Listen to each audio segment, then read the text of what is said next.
ఒక అధికారి తన అధికారాన్ని దుర్వినియోగం చేస్తే కోర్టులు ఎలా స్పందిస్తాయో చూపించిన ఘటన నిన్న తెలంగాణ హైకోర్టులో జరిగింది.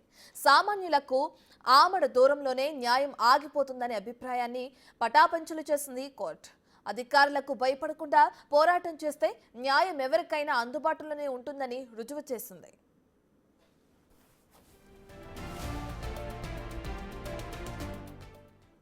రాజన్న సిరిసిల్ల జిల్లా అనుపురం గ్రామానికి చెందిన కవిత అనే మహిళ మిడ్మానేరులో తన ఇల్లు పోయిందని, తనకు పునరావాసం కల్పించాలని కోరుతూ గతంలో హైకోర్టును ఆశ్రయించారు. సుదీర్ఘకాలం విచారణ తర్వాత బాధితురాలికి పునరావాసం కల్పించాలని కోర్టు తీర్పునిచ్చింది.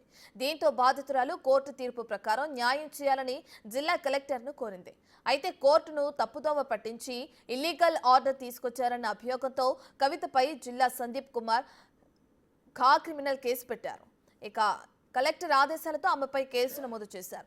దీంతో బాధితురాలు ఏమాత్రం భయపడకుండా మరోసారి కోర్టును ఆశ్రయించారు.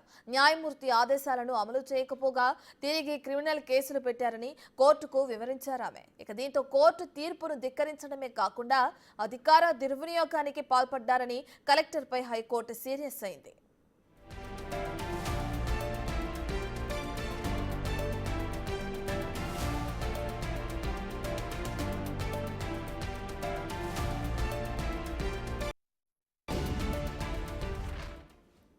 బుధవారం తమ ఎదుట హాజరు కావాలని ఆయన కోర్టు ఆదేశించింది. కానీ కోర్టు ఆదేశాలను లెక్క చేయలేదు. దీంతో న్యాయస్థానం మధ్యాహ్నం 2 గంటలకు హాజరు కావాలని, లేదంటే జైలుకు పంపుతామని వార్నింగ్ ఇచ్చింది. కోర్టు వార్నింగ్తో నిన్న మధ్యాహ్నం కలెక్టర్ సందీప్ కుమార్ న్యాయస్థానం ఎదుట హాజరయ్యారు.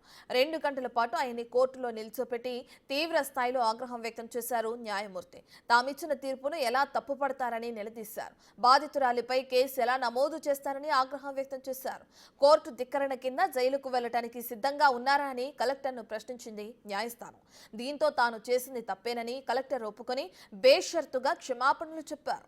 కోర్టు తీసుకోబోయే చర్యలకు సిద్ధంగా ఉండాలని చెప్పి తీర్పును వాయిదా వేసింది. ఇప్పుడు ఈ కేసులో తీర్పు ఎలా ఉంటుందో అనే ఉత్కంఠ నెలకొంది.